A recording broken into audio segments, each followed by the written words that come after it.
Exam focus চ্যানেলে তোমাদের স্বাগত। প্রতিদিনের মতো আমি আজও চলে এসেছি সংবিধানের পরবর্তী অধ্যায় নিয়ে। আজ যেটা নিয়ে আলোচনা করব সেটা হচ্ছে প্রিএম্বেল বা প্রস্তাবনা। তোমাদের অনেকের থেকেই মন্তব্য পেয়েছি যে বিষয়টা নিয়ে আলোচনা করব সেটা যদি সম্পর্কে কিছু প্রাথমিক তথ্য দিয়ে দিই সেটা তোমাদের বুঝতে আরও সুবিধা হবে। যেরকম প্রস্তাবনা, প্রস্তাবনা কি? প্রস্তাবনা হলো সংবিধানের মুখবন্ধ, অর্থাৎ সমগ্র সংবিধানে কি আছে তার আভাস দেওয়া হয়েছে এই প্রস্তাবনার মাধ্যমে। প্রস্তাবনার ধারণাটি মার্কিন যুক্তরাষ্ট্রের সংবিধান থেকে গ্রহণ করা হয়েছে। যদিও প্রস্তাবনা কোনো আদালতে গণ্য করা হয় না, তবুও প্রস্তাবনার একটা গুরুত্ব রয়েছে অবশ্যই। আচ্ছা, চলো এই অধ্যায়ের প্রশ্নগুলো নিয়ে এবারে আলোচনা করি। Question 136, The Indian Constitution establishes secular state. It means, অর্থাৎ ভারত একটি ধর্মনিরপেক্ষ রাষ্ট্র, এটা তোমরা সকলেই জানো। এই প্রশ্নে বলা হচ্ছে ধর্মনিরপেক্ষতার অর্থ কী এখানে। এর উত্তর হবে কোড ডি 1, 2 and 4। কী কী? The state treats all religions equally, অর্থাৎ ভারত রাষ্ট্র সমস্ত ধর্মকেই সমানভাবে গণ্য করে। Statement 2, freedom of faith and worship is allowed to all the people, অর্থাৎ ভারত রাষ্ট্রের সমস্ত নাগরিকদেরকে নিজ নিজ বিশ্বাস এবং ধর্মাচরণের স্বাধীনতা দেওয়া হয়েছে। এটা সংবিধানের 25 নম্বর ধারায় দেওয়া হয়েছে। আর the state makes no discrimination on the basis of the religion in matters of employment.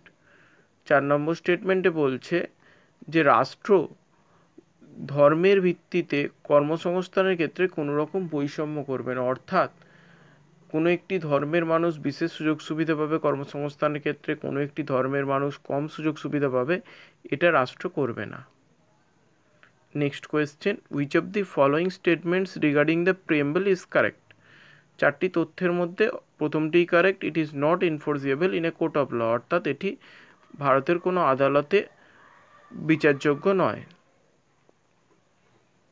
এরপর consider the following statements about the preamble of the constitution. আবারও এখানে উত্তর হবে 1, 2 এবং 4। The objective resolution proposed by Pandit Nehru ultimately became the preamble. এটা তোমাদের আগের ক্লাসেও আলোচনা করেছি, আজও একবার বলছি। গণপরিষদে 1946 সালের 13ই ডিসেম্বর পণ্ডিত জওহরলাল নেহেরু যে অবজেক্টিভ রেজলিউশনটা দিয়েছিলেন সেটিই পরবর্তীকালে কাটছাঁট করে ভারতের প্রস্তাবনা হিসেবে যুক্ত করা হয়। Statement 2, it is not justiciable in nature, অর্থাৎ এটি আদালতে বলবৎযোগ্য নয়। এবং 4 নম্বরটা হবে it can not override the specific provisions of the constitution, অর্থাৎ এটি সংবিধানের কোনো অংশকে ছাপিয়ে যেতে পারে না, অতিক্রম করে যেতে পারে না। আর 3 নম্বরটা কেন নয়, ইট ক্যান নট বি অ্যামেন্ডেড। এখানে বলা যে 3 নম্বর স্টেটমেন্টে প্রস্তাবনা সংশোধন করা যায় না, কিন্তু প্রস্তাবনা সংশোধন করা যায়। প্রস্তাবনা 1976 সালে 42তম সংবিধান সংশোধনের মাধ্যমেই সংশোধন করা হয়েছিল একবারই আজ পর্যন্ত। Next, which part of the Constitution reflects the mind and ideals of the framers? অর্থাৎ সংবিধানের কোন অংশে সংবিধান রচয়িতাদের মন এবং তাদের চিন্তার দার্শনিক ছাপ রয়েছে, আদর্শের দার্শনিক ছাপ রয়েছে, সেটা কি? প্রস্তাবনা। Next, the preamble of the Indian constitution adapted on 26 November 1949 did not include the terms, অর্থাৎ এই প্রশ্নে বলা হচ্ছে 26 নভেম্বর 1949, এটা তোমরা সকলেই জানো ভারতের সংবিধান গৃহীত হয়েছিল, সেখানেতে তখন কোন কোন শব্দ দুটি ছিল না। এর উত্তর হবে 1, 2 এবং 3, সোশ্যালিস্ট, সেকুলার এবং ইন্টিগ্রিটি। শুধুমাত্র রিপাবলিক ছিল, বাকি 3টি শব্দই 1976 সালে 42nd অ্যামেন্ডমেন্ট অ্যাক্ট অনুযায়ী সংবিধানে যুক্ত করা হয়। Next, at the time of enactment of the constitution which one of the following ideals was not included in the preamble, অর্থাৎ প্রিএম্বলে কোনটা ছিল না। এটা বলা হয়েছে প্রিএম্বলেতে ছিল না কোনটা না, সোশ্যালিস্ট, যেটা একটু আগেই আলোচনা করা হলো, যে সোশ্যালিস্ট শব্দটা 42nd অ্যামেন্ডমেন্ট অ্যাক্ট অনুযায়ী 1976-এ অ্যাড করা হয়েছিল।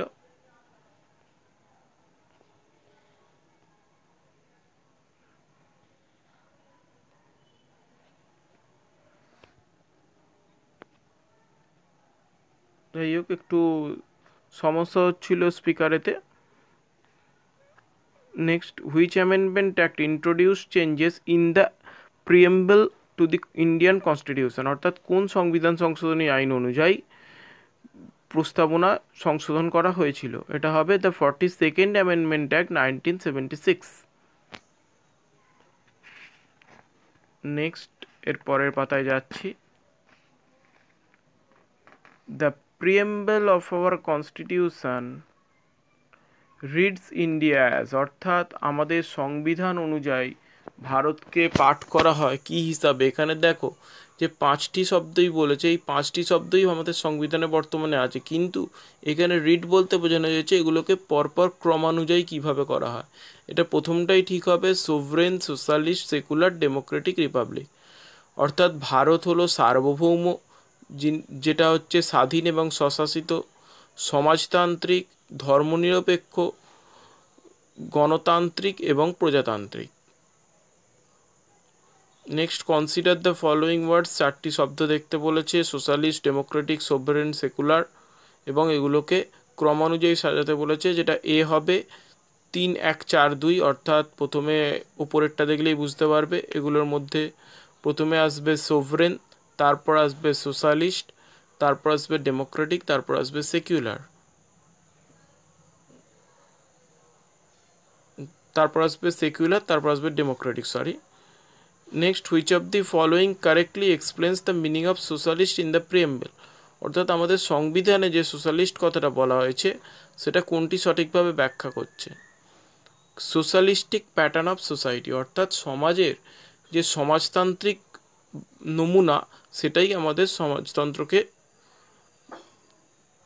প্রকাশ করছে, যার ধারণা মূলত সোভিয়েত রাশিয়ার সংবিধান থেকে নেওয়া হয়েছিল। Who said preamble is the কি নোট টু দ্য কনস্টিটিউশন, খুব গুরুত্বপূর্ণ প্রশ্ন। সংবিধানের প্রধান অংশ বা কি নোট, প্রস্তাবনাকে কে বলেছিলেন? Ernest Barker. Next, for which one of the following judgements of Supreme Court of India the Kesavananda Bharati versus state of India case is considered a landmark, কিসের জন্য এটি বিখ্যাত হয়ে আছে এই মামলাটি, কোন রায়ের জন্য? এটা তোমাদের অধিকাংশেরই প্রায় জানা। Option D, the basic structure of the constitution as defined in the preamble can not be changed. এই মামলায় সুপ্রিম কোর্ট রায় দিয়েছিল যে সংবিধানের যে মূল কাঠামো, অর্থাৎ প্রস্তাবনায় যে মূল কাঠামোর কথা বলা হয়েছে সেটাকে পরিবর্তন করা যাবে না কোনোভাবেই। Next, the ideals and objectives outline in the preamble of the Indian constitution have been further elaborated, অর্থাৎ প্রস্তাবনাতে, ভারতীয় সংবিধানের প্রস্তাবনাতে যে আদর্শ এবং উদ্দেশ্যের কথা বলা হয়েছে সেগুলো পরবর্তীকালে সংবিধানের কোন কোন অধ্যায় রয়েছে, যেটা কি DPSP, directive principal of state policy, সেখানেও রয়েছে, মৌলিক অধিকারেও কিছু অংশ রয়েছে এবং মৌলিক কর্তব্যের মধ্যেও কিছু অংশ রয়েছে। এরপর, which among the following is the correct expression of the term secular in India, ভারতে ধর্মনিরপেক্ষ বলতে কি বোঝানো হচ্ছে?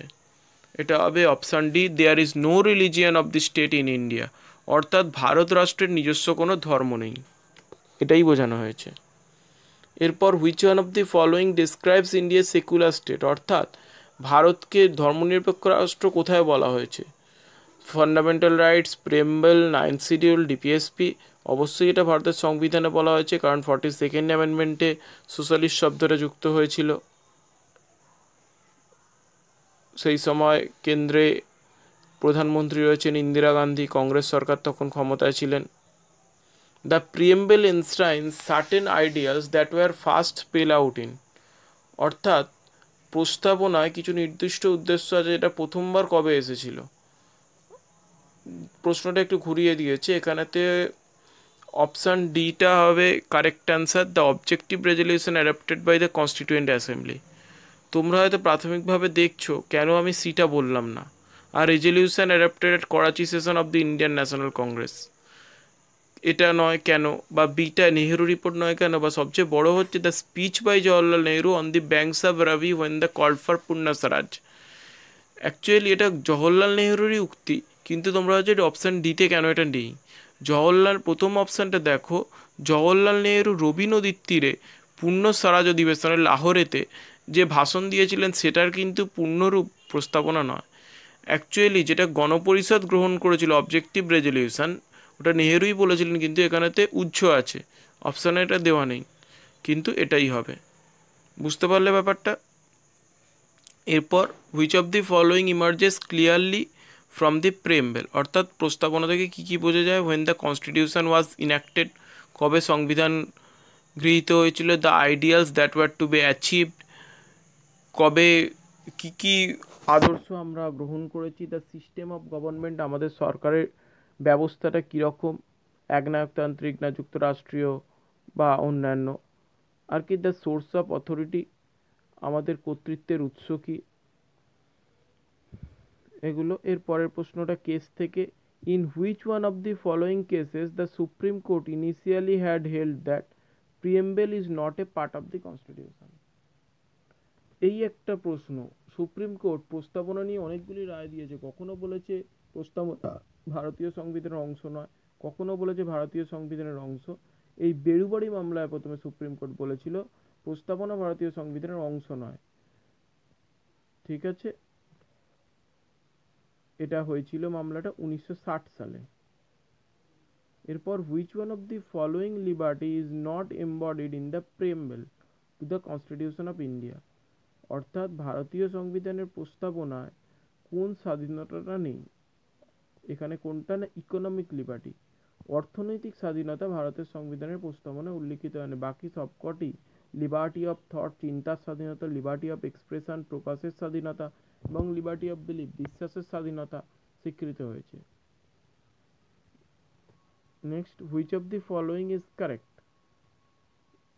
এখানে যে অপশনগুলো দিয়েছে তার মধ্যে 3 নম্বরটা correct. Social equality is guaranteed in our constitution, অর্থাৎ আমাদের সংবিধানে সামাজিক সাম্যকে নিশ্চয়তা প্রদান করা হয়েছে। এটা কোথায় করা হয়েছে জানো? এটা আমাদের সংবিধানের মৌলিক অধিকারের যে 14 নম্বর ধারায় ব্যক্তি স্বাধীনতার কথা বলা হয়েছে, আইনের চোখে সকলেই সমান, এটার মাধ্যমেই তোমার এখানেতে সামাজিক সাম্য প্রতিধ্বনিত হয়েছে।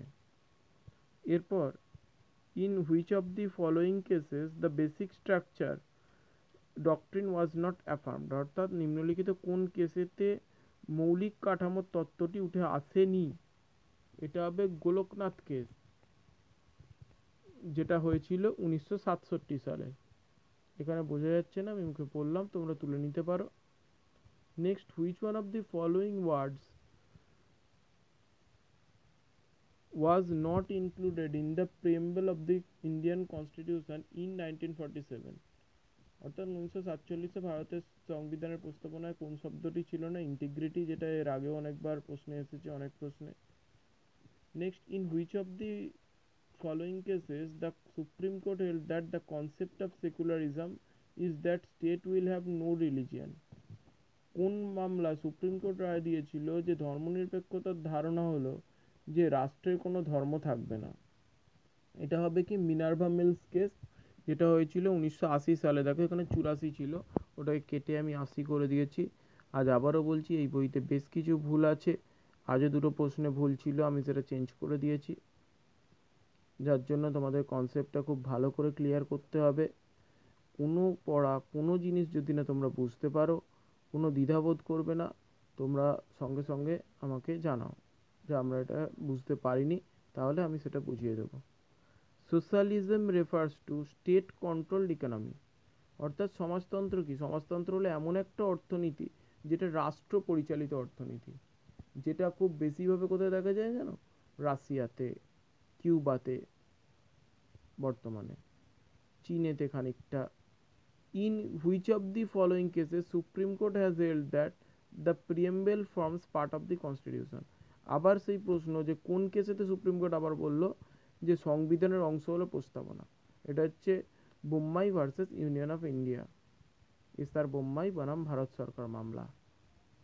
এরপর the preamble is useful in constitution interpretation because it, বলছে প্রস্তাবনা ভারতের সংবিধানের ব্যাখ্যায় গুরুত্বপূর্ণ, কারণ না it contains the real objective and philosophy of the constitution makers, অর্থাৎ সংবিধানবিদ যারা সংবিধান রচনা করেছিলেন তাদের প্রকৃত মতাদর্শ এবং তাদের দর্শনটাকে তারা সেটা তুলে ধরে।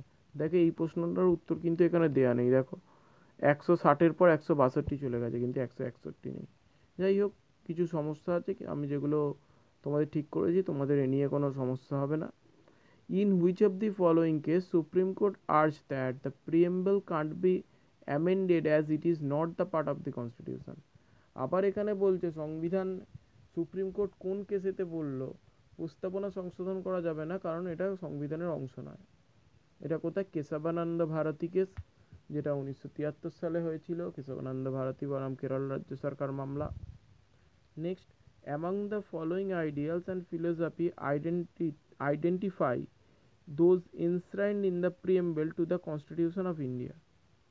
অর্থাৎ নিম্নলিখিত আদর্শ এবং দর্শনগুলির মধ্যে কোনগুলি ভারতীয় সংবিধানে ঠাঁই পেয়েছে, সেগুলি কি কি? 1 এবং 2 নম্বর স্টেটমেন্টে যা আছে, অর্থাৎ sovereign, Democratic, Republic, socialist and secular. এখানে 3 নম্বর স্টেটমেন্টে ক্যাপিটালিজম এবং ফ্রি ট্রেড কিন্তু আমাদের ভারতীয় সংবিধানের প্রস্তাবনা নেই। এবং এখানেও তোমরা দেখো, এখানে উত্তরটা কিন্তু ভুল দিয়েছে, 163 দেখো উত্তর দিয়েছে বি, দেখতে পাচ্ছ তোমরা, কিন্তু বিতে আছে 1 এবং 3, অর্থাৎ 3 নেই, অথচ 2টাই বাদ দিয়ে দিয়েছে। এটাও সংশোধন করেছি, 1 এবং 2 হবে। যাই হোক, আজকের মতো এই অধ্যায়টা শেষ করলাম। পুরোপুরি অধ্যায়টা শেষ হলো, অধ্যায়ের যে উপ অধ্যায়গুলো সেগুলো শেষ হয়ে গেছে। পরের দিন একদম একটা নতুন অধ্যায় যাব, সেটা হলো ইউনিয়ন অ্যান্ড ইটস টেরিটরি। আচ্ছা, তোমাদের এইভাবেই আমি রাষ্ট্রবিজ্ঞানের প্রশ্ন উত্তরগুলো শেষ করব। তবে তোমরা বলো আমার ক্লাস কেমন লাগছে। যদি ভালো লাগে তাতে আমি আরও অনুপ্রাণিত হব এবং আরও ভালো ক্লাস করার চেষ্টা করব। ওকে, থ্যাংক ইউ, গুড বাই।